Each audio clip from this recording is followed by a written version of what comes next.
On a crisp January afternoon in 2022, Ashling Murphy laced up her running shoes and stepped out for a jog along the Grand Canal in Tullamore County, Offaly. It was a routine she had followed countless times before, a chance to clear her mind, stay fit, and enjoy the beauty of her surroundings. Ashling had every reason to look forward to the future. She had plans to build her home with her long-term boyfriend Ryan. She had dreamed of advancing her teaching career and continuing to inspire young minds. But on January 12th, Ashling's run became her final journey. In a shocking act of violence that would shake Ireland to its core, her life was brutally cut short.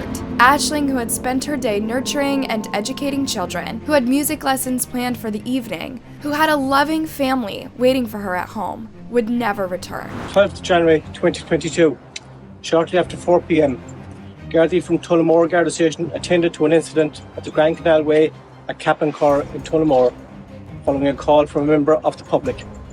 Medical attention was provided, but despite the best efforts of the medical team who attended, this young lady passed away.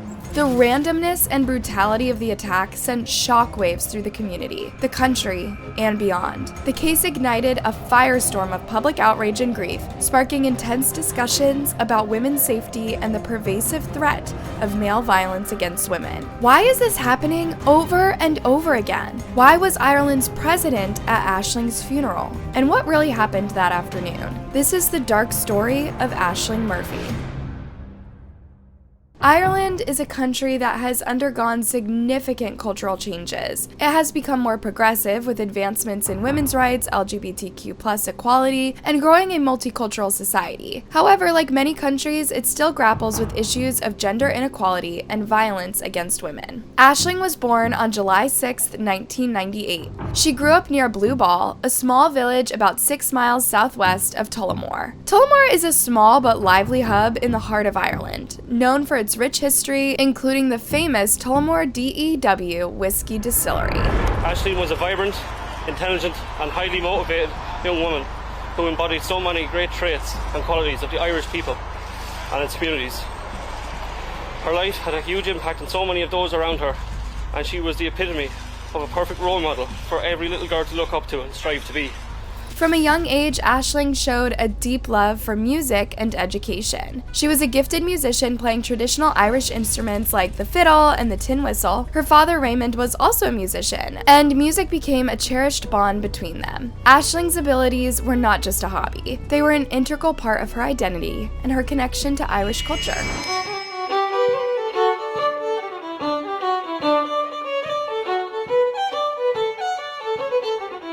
After graduating from Mary Immaculate College in Limerick, Ashling achieved her dream of becoming a primary school teacher. She secured a position at Durrow National School, where she quickly became a beloved figure among her students and colleagues. Her teaching style was characterized by creativity, energy, and a genuine passion for helping young minds grow. Ashling's principal at Durrow National School described her as a shining light and the very best of her generation. Her colleagues marveled at how seamlessly she fit into the school community, as if she had always been there. Ashling's passion for Irish culture extended far beyond her classroom. She was a talented musician who had performed across the country with the National Orchestra of Comhaltas Comhaltóirí Éireann, a prestigious group dedicated to preserving and promoting Irish traditional music. Her skill with the fiddle was widely recognized. She was considered within the top 5% of Ireland's fiddle players. In addition to her musical pursuits, Ashling was an accomplished athlete. She played a camogie, a traditional Irish sport, similar to hurdling, for her local Gaelic Athletic Association club. Her boyfriend, Ryan Casey, whom she'd been dating for 6 years, spoke of their plans for the future, building a home together, getting married, starting a family. He would later say in a public statement,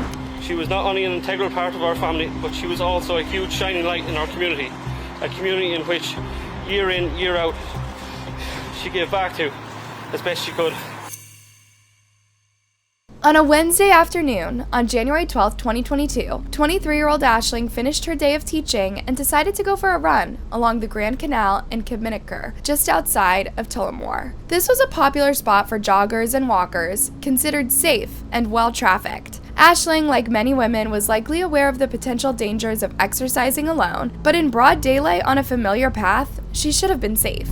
At around 4 p.m., two women who were also exercising in the area made a horrifying discovery. They found Ashling lying on the ground, seriously injured. Her eyes were wide open, but she could not scream for help. A man was crouched over her, pinning her down, while she was still struggling to wriggle out of his grip. The women rushed to Ashling's help, but the man turned around and snarled at them. He told them to go away. Scared out of their lives, the women ran to the nearest house, as they did not have phones on them, and asked for an immediate call to the emergency services. Despite their immediate response and the quick response of the paramedics, Ashling could not be saved. She was pronounced dead at the scene. Medical attention was provided, but despite the best efforts of the medical team who attended, this young lady passed away.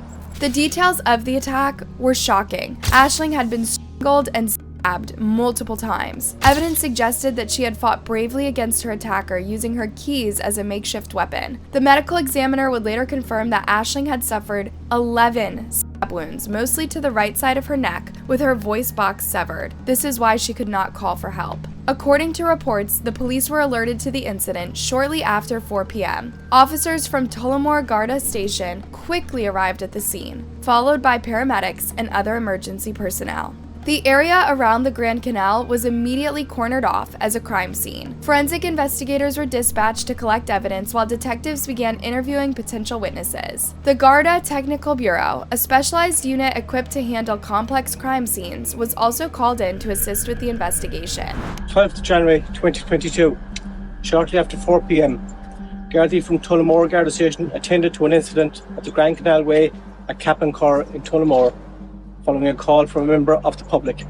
Superintendent Eamon Curley of Tullamore Garda Station held a press conference the following day, providing details about the initial response. The quick response of the emergency services was crucial in preserving evidence and initiating the investigation. However, despite their best efforts, the randomness and brutality of the attack meant that catching the perpetrator would be a challenging task. The superintendent only said that, as far as they knew at this point, the killer did not know Ashling.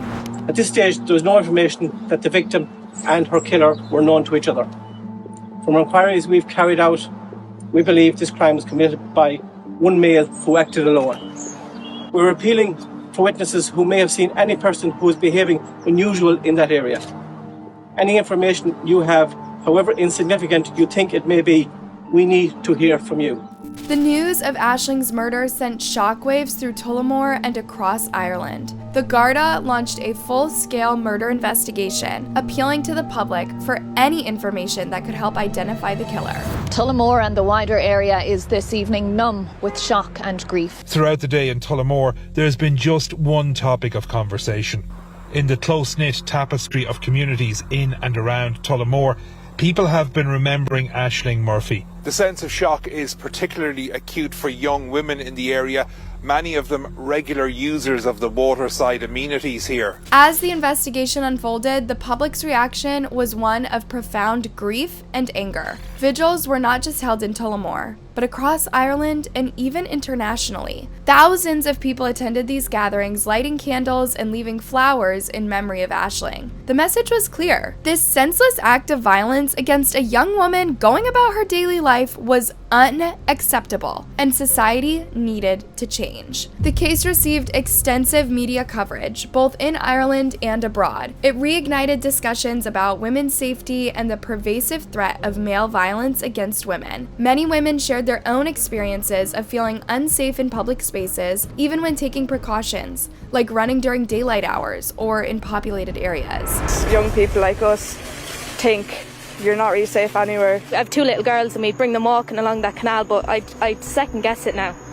The scale of the public response was unprecedented. In Dublin, over 4,000 people gathered outside the Irish Parliament 2 days after the murder. These gatherings were not just expressions of grief, but also calls to action to address the root cause of violence against women. Social media played a significant role in spreading awareness and organizing these events. The hashtags, #SheWasGoingForARun and #VigilForAshling trended on Twitter, with people sharing their own experiences and demanding change. Say the town is numb and everyone around here, it's hard to believe it. Nervous and frightened and shocked, all into one. Nervous, frightened and shocked. I know that people are feeling shocked but also angry, and I share that anger. This is a woman's worst nightmare, and I say that because while no woman should have to take measures when they're going out and about to stay safe, Ashling was out during the day. It was bright.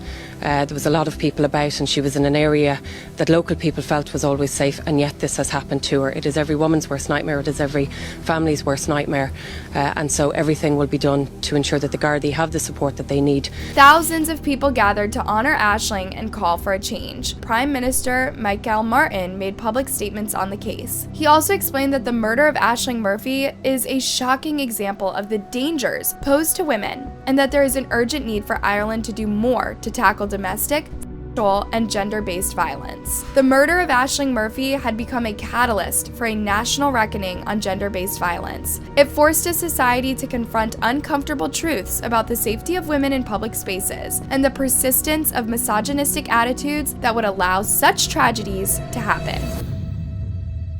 The investigation took a significant turn on January 14, 2022, when a man named Joseph Puska was arrested in connection with Ashling's murder. Puska, a 31-year-old Slavic national who had been living in Ireland since 2015, had presented himself at a Dublin hospital with suspicious injuries 2 days after the attack. Initially, Puska claimed that he had been stabbed by an unknown assailant. However, as detectives questioned him, his story began to unravel. In a shocking turn of events, Puska soon confessed to the murder. According to the court records, he told the Gardaí, "I did it. I murdered. I am the murderer." The confession, as reported in court, was more detailed and chilling. Through an interpreter, Puska allegedly said, "I did it. I murdered. I am the murderer." He then added in English, "I am sorry. I did it. I killed. I murdered." When asking why he confessed, Puska reportedly said, "I feel guilty. I feel bad for her. I feel bad for her family. I knew she had a family." Puska's confession was corroborated by DNA evidence found under Ashling's fingernails, matching his profile. CCTV footage also placed him in the area at the time of the attack, and the two women who had found Ashling that day had seen him and his bicycle, a bike that the officers soon found at his home, matching the women's description of it.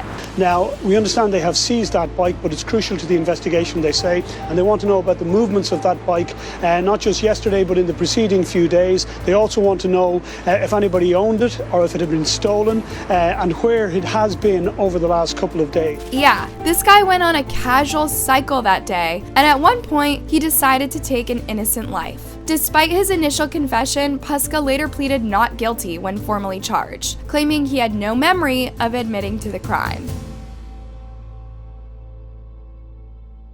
Police are providing very little detail at this stage for operational reasons, other than to confirm that detectives investigating the murder of the 23-year-old primary school teacher last Wednesday have arrested a man in his 30s. He's currently being detained at Tullamore Garda Station under Section 4 of the Criminal Justice Act 19. Josef Puska had moved to Ireland from Slovakia in 2015 with his wife and 5 children, settling in Tullamore. He had worked as a builder, but was reportedly on disability benefits at the time of the murder due to a back injury. Prior to Ashling's murder, Puska had no known history of violence against women. This made his actions even more baffling and terrifying to the public. It reinforced the notion that violence against women can come from unexpected sources, even with seemingly ordinary members of the community. The investigation revealed disturbing details about Puska's behavior on the day of the murder. CCTV footage showed him following several women in the hours leading up to the attack on Ashling. This pattern suggested a premeditated intent to harm a woman, with Ashling tragically becoming his eventual target.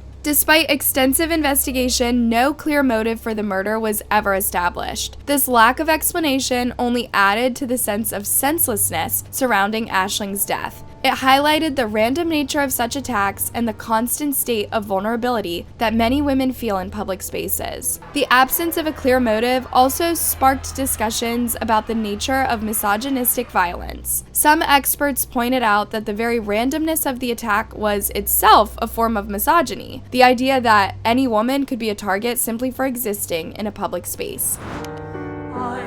She was the light of their lives, and the murder of 23-year-old Ashling Murphy has stunned Ireland.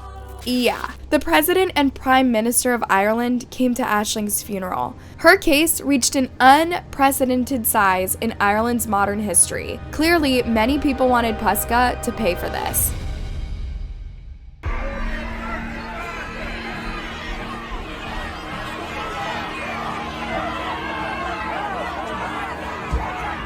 Puska's hugely mediatized trial began on October 17, 2023, nearly 2 years after Ashling's murder. The prosecution presented a strong case including DNA evidence, CCTV footage, witness testimonies, and Puska's own confession. During the trial, the prosecution called over 50 witnesses to testify. Among them were the 2 women who discovered Ashling's body, forensic experts who presented DNA evidence, and medical professionals who treated Puska after the murder. The prosecution painted a picture of a premeditated attack, highlighting Puska's behavior in the hours leading up to the murder. The defense, on the other hand, tried to cast doubt on the reliability of Puska's confession. They argued that he was under the influence of strong painkillers when he confessed, and that his statement should not be considered reliable. To Puska's recent surgery, the oxycodone medication he was given, the unfamiliar environment he was in, and the language barrier cast doubt over his fitness to be interviewed.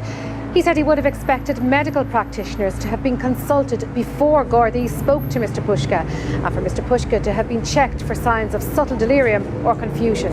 However, this argument was undermined by medical testimony that suggested Puska was coherent and aware when he made his confession. One of the most powerful moments of the trial came when Ryan Casey, Ashling's boyfriend, gave his victim impact statement. He described Ashling as the greatest love of my life and spoke of their plans for the future that had been cruelly taken away. His words brought home the human cost of this senseless act of violence. Throughout his own trial for murder, Józef Puska was busy smirking and making faces at Ashling's family. After a 3-week trial, the jury just took 2 hours to reach a unanimous verdict. Józef Puska was found guilty of Ashling Murphy's murder. On November 17, 2023, Józef Puska was sentenced to life in prison for the murder of Ashling Murphy. The mandatory life sentence was described by Mr. Justice Tony Hunt as richly deserved. After 13 days of evidence and more than 60 witnesses, his story of another unidentified man attacking both him and Ashling before escaping, not believed by the jury. The speed with which the jury reached their decision was seen by many as a reflection of the strength of the evidence against Puska. The verdict brought a sense of justice for Ashling's family and friends, but it could never erase the pain of their loss. Judge Mr. Justice Tony Hunt did not mince words in his sentencing remarks. He told Puska, "We have evil in this room. There is no doubt about that." He described the crime as a horrific, violent, and depraved attack on a young woman who was simply going about her ordinary business. The judge also commented that this case demonstrates that women have the right to feel safe when they go out during the day or night. They should not have to look over their shoulder or wonder if the next man they meet on a lonely road or in a dark place is going to attack them. The judicial process cannot bring our darling Ashling back, nor can it heal our wounds. But we are relieved that this verdict delivers justice. It is simply imperative that this vicious monster can never harm another woman again.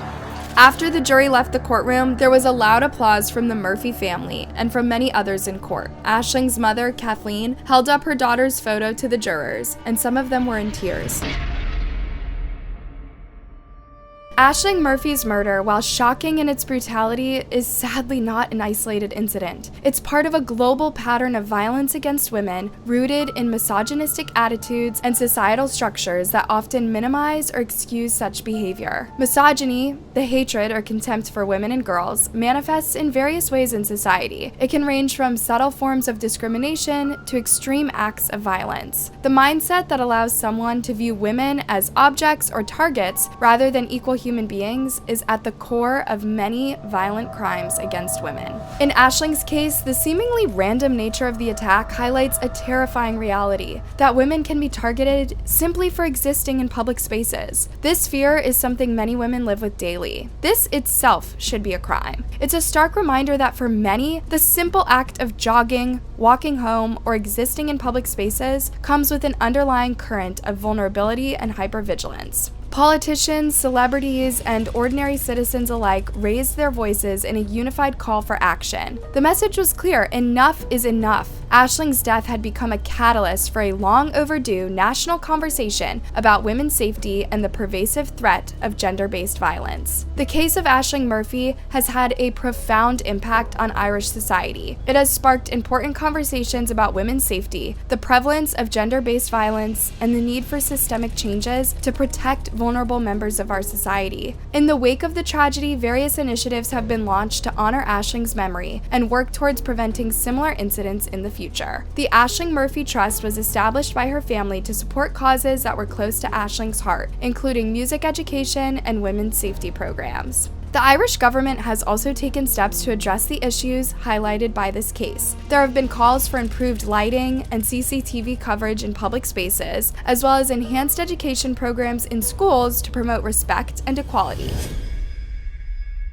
Józef Puska was not done making headlines in 2023. The same year he was convicted, his whole family, including his wife and 2 of his brothers, appeared before the Tullamore District Court facing charges related to the case. Józef Puska, already a despicable figure for his horrific crime, proved to be the centerpiece of a family seemingly devoid of a moral compass. His wife, 31-year-old Luisa Istakova, and brothers Marek and Lubomir were charged with withholding information that could have aided in the prosecution of an arrestable offense. This development painted a damning picture of Puska's character and background. Not only was he a cowardly murderer who attacked an innocent young woman, but he was also surrounded by individuals willing to obstruct justice on his behalf. It suggested a pattern of disregard for the law and basic human decency that extended beyond Puska himself. The charges against Puska's family members indicated that they allegedly withheld crucial information, and the family's alleged actions potentially hampered the swift delivery of justice for Ashling.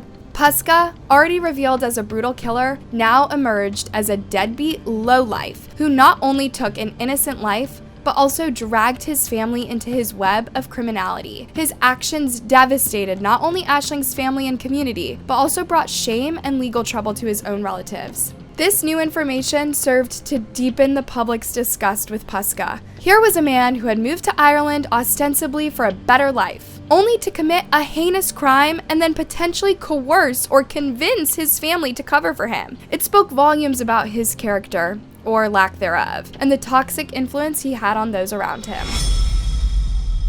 The murder of Ashling Murphy serves as a stark reminder of the work that still needs to be done to combat gender-based violence and create a safer society for all. It highlights the need for continued vigilance, education, and systemic change to address the root causes of such violence. Ashling's life, though tragically cut short, continues to inspire many. Her passion for teaching, her love of music, and her kind and vibrant spirit live on through the memories of those who knew her and the impact she had on her community. The case of Ashling Murphy is not just a tragedy to be mourned, but a call to action. It challenges us all to work toward a world where women can live without fear, where kindness and respect are the norm, and where the Ashling Murphys of this world can fulfill their boundless potential. As we honor her memory, let us commit to creating the kind of society she would have been proud to be a part of, one of equality, safety, and respect for all. Thanks for watching, you guys. What are your thoughts on this tragic case, and what can we do to keep each other safer in this world? Let me know in a comment down below, and before you go, make sure you like and subscribe. All right, see you soon.